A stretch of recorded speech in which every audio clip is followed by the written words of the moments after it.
Good morning students. How are you? I hope you all are fine. बच्चों, मैं उम्मीद करती हूँ कि आप लोग अच्छे होंगे और आप लोग की पढ़ाई भी अच्छे से चल रही होगी।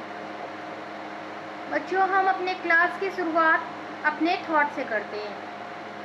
The highest education is that which thought not merely give us information but makes our life in harmony with all existence। मतलब उत्तम शिक्षा वह है जो हमें केवल जानकारी ही नहीं देती बल्कि सभी अस्तित्व के साथ सामंजस्य स्थापित करती है और जीवन देती है।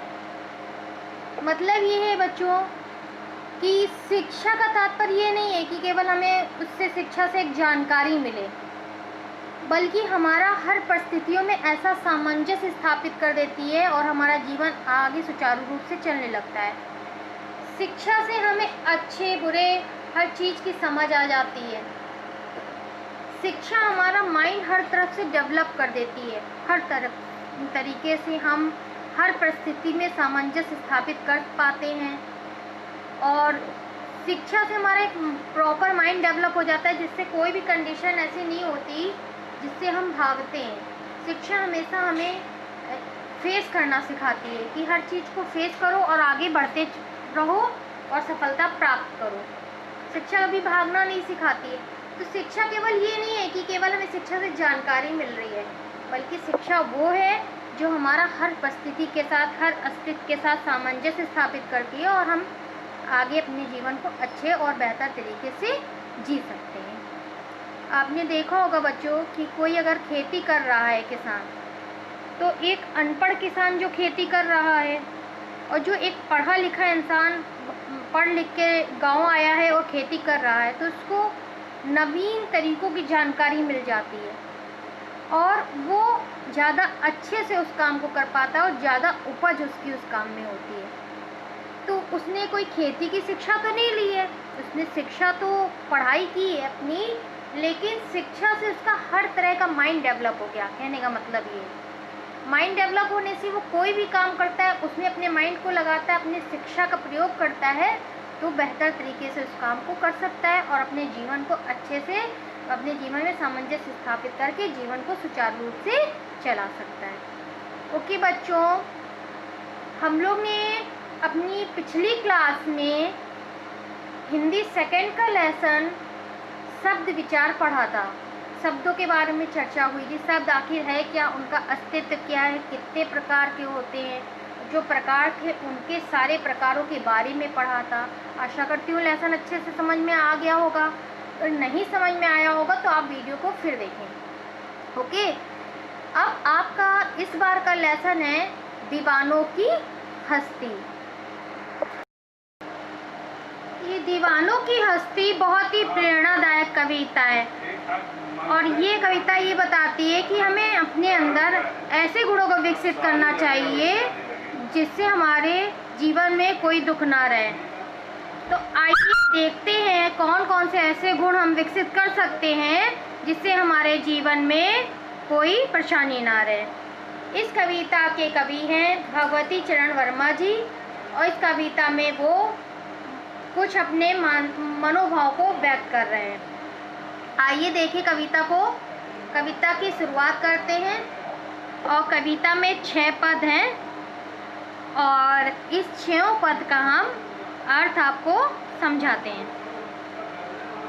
हम दीवानों की क्या हस्ती है, आज यहाँ कल वहाँ चले, मस्ती का आलम साथ चला, हम धूल उड़ाते जहाँ चले। आपने अपने जीवन में कई बार ऐसे लोगों को देखा होगा जो बहुत खुश मिजाज होते हैं, जो वो जहाँ भी जाते हैं वो सारे माहौल को खुशनुमा बना देते हैं।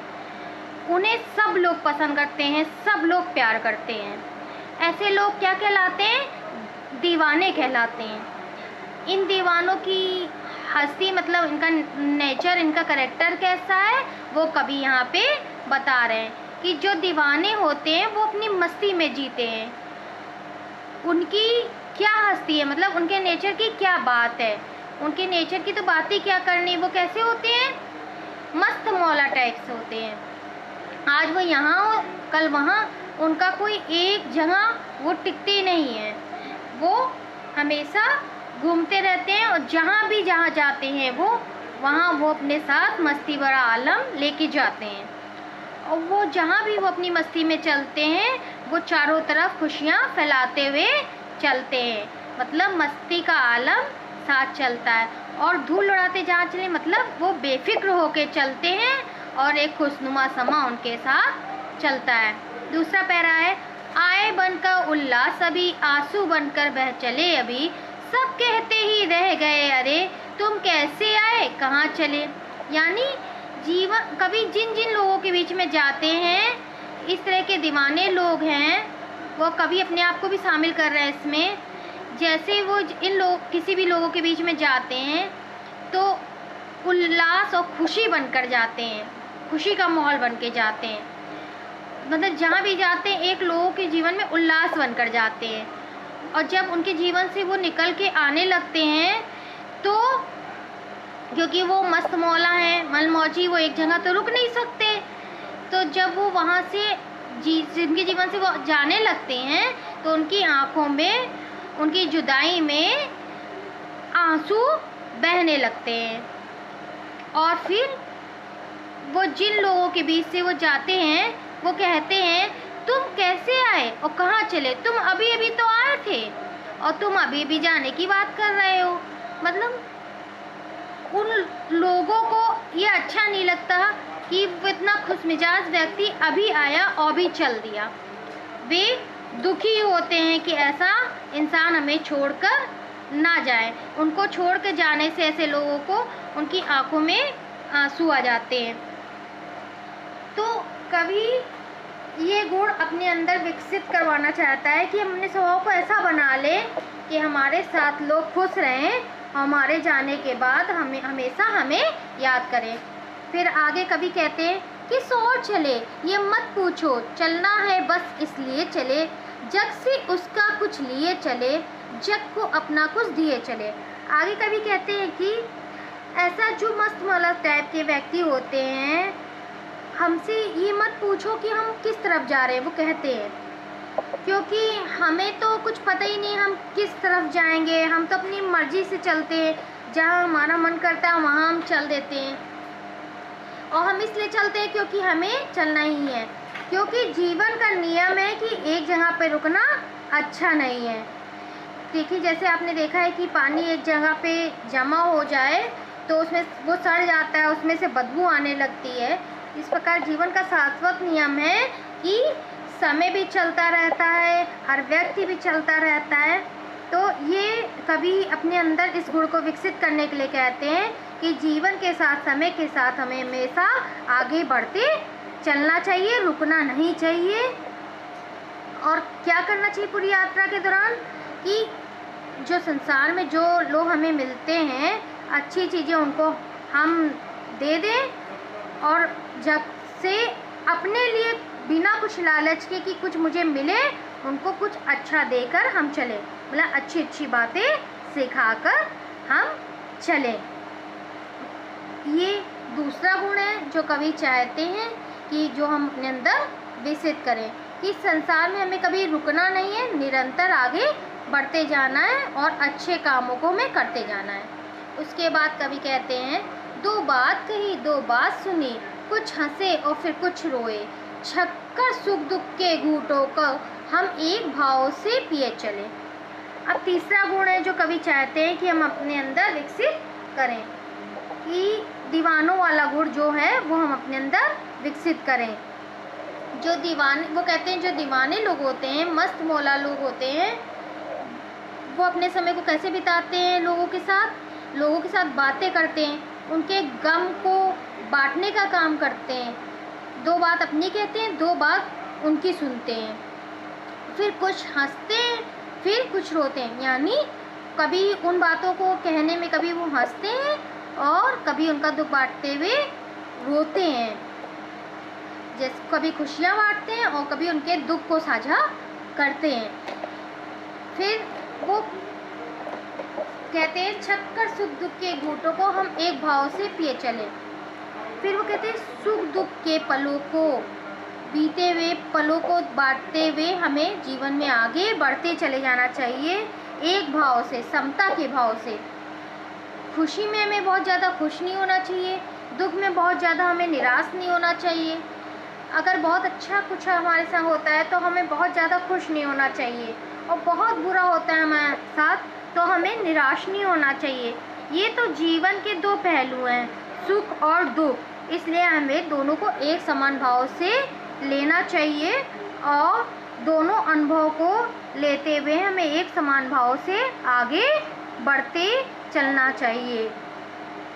उसके बाद कवि कहते हैं, हम भिखमंगों की दुनिया में स्वच्छंद लुटाकर प्यार चले, हम एक निशानी सी उर पर ले असफलता का भार चले।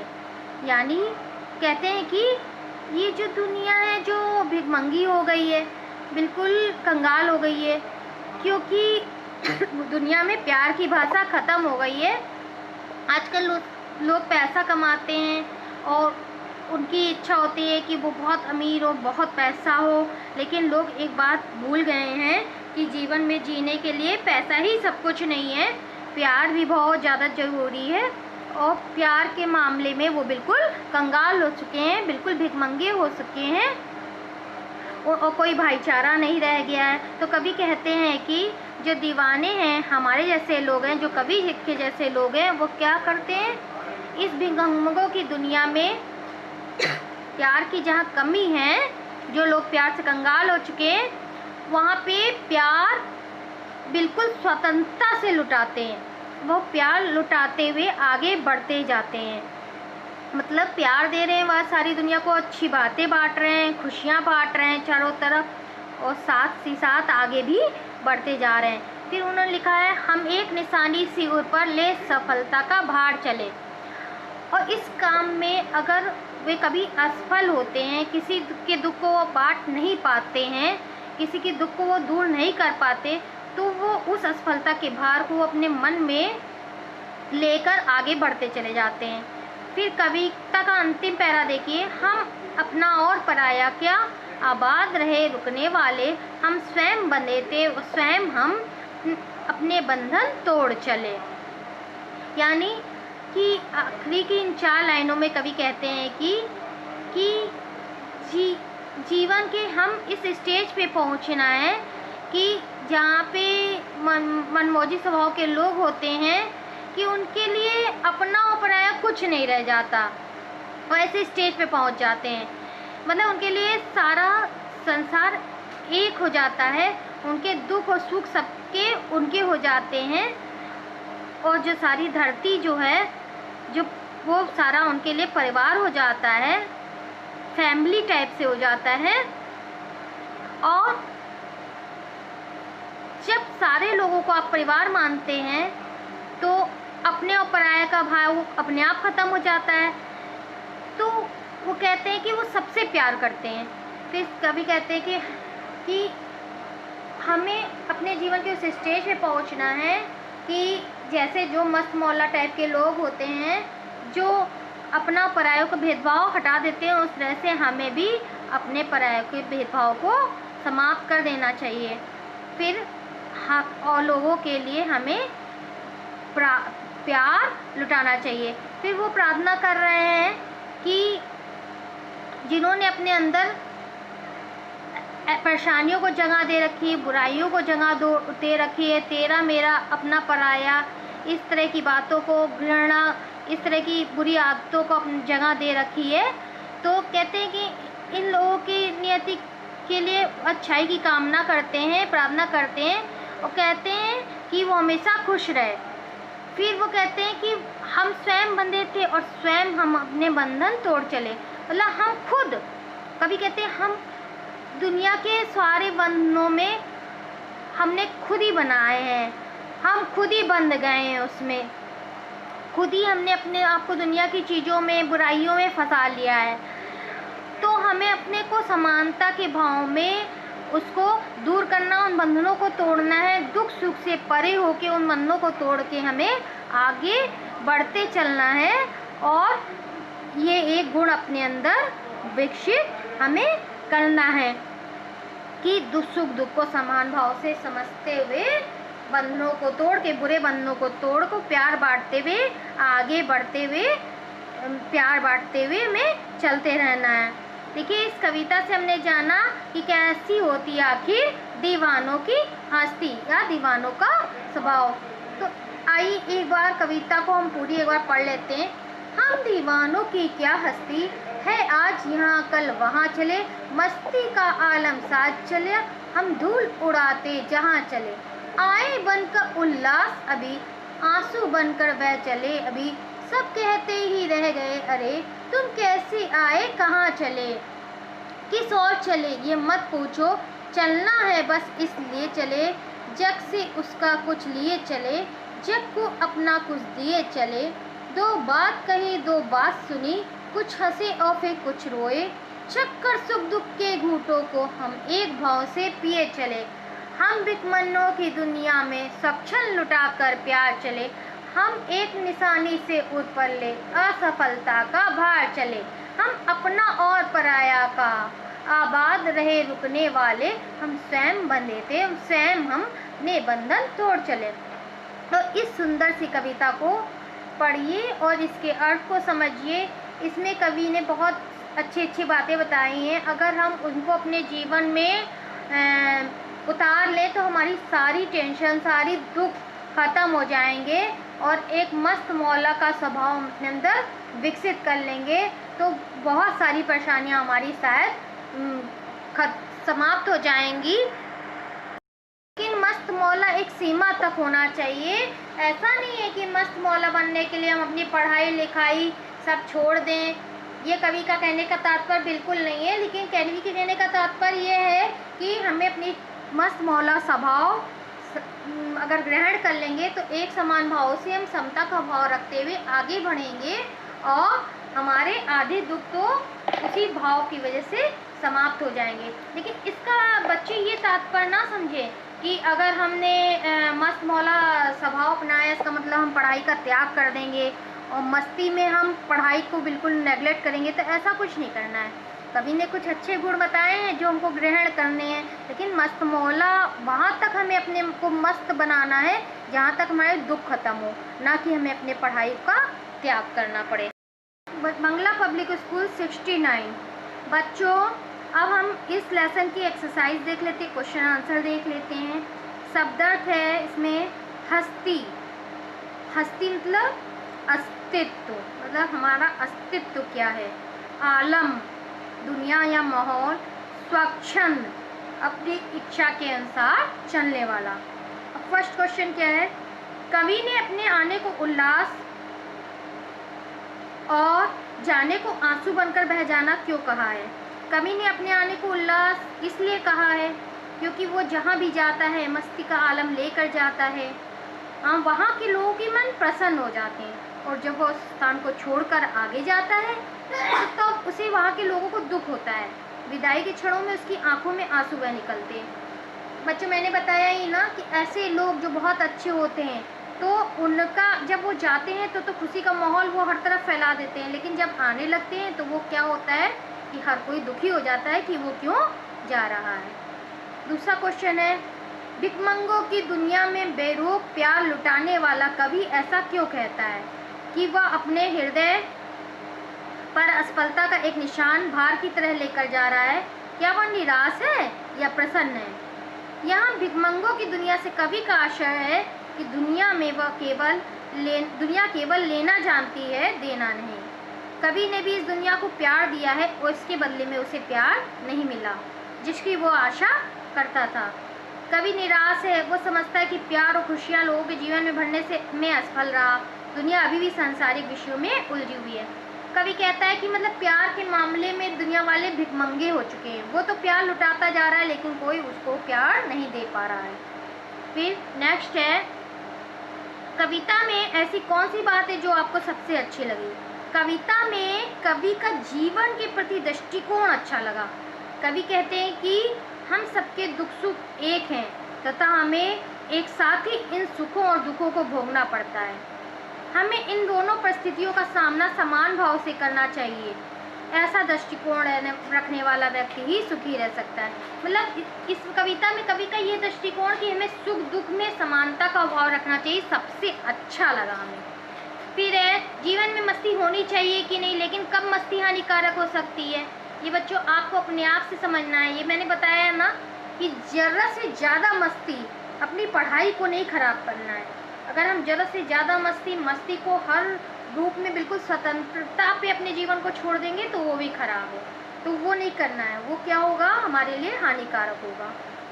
फिर है, संतुष्टि के लिए कवि ने छक्कर, जी भर कर, खुलकर जैसे शब्दों का प्रयोग किया है। इसी भाव को व्यक्त करने वाले कुछ और शब्द सोच कर लिखिए, जैसे हंसकर, गाकर। बच्चों तो इस तरह के तो बहुत सारे शब्द हो सकते हैं, जैसे खींच कर, पी कर, मुस्कुरा कर, देकर, मस्त होकर, सराबोर होकर, इस तरह से बहुत सारे शब्द हो सकते हैं। तो बच्चों मैं आशा करती हूँ लेसन आप लोग को समझ में आ गया होगा। इसमें कवि ने एक मस्त व्यक्ति के बारे में बताया है कि हमें अपने जीवन को मस्ती के आलम में किस तरह से डाल देना चाहिए और सुख दुख को समान भाव से लेकर आगे बढ़ते जाना चाहिए। दुखों में हमको एक जगह रुक कर और उसी में अपने जीवन को बर्बाद करने की आवश्यकता नहीं है। अगर दुख है तो सुख भी आएंगे, ये सोचते हुए आगे बढ़ते जाना चाहिए। सबको प्यार देते हुए आगे बढ़ते जाना चाहिए। ये जो हमने बंधनों में अपने आप को बांध लिया है, बुरे बुरे बंधनों से बांध लिया है, उन सब बंधनों में बांधना नहीं चाहिए और आगे हमें बढ़ते चले जाना है। ओके बच्चों, अब इस लेसन को आप लोग वीडियो के द्वारा समझ लीजिए और अपने आप से इसके कुछ प्रश्न उत्तर करने का प्रयास कीजिए। फिर मेरे द्वारा भेजे गए PDF से मिलाइएगा कि कितना आप इस लेसन को समझ गए हैं। Thank you.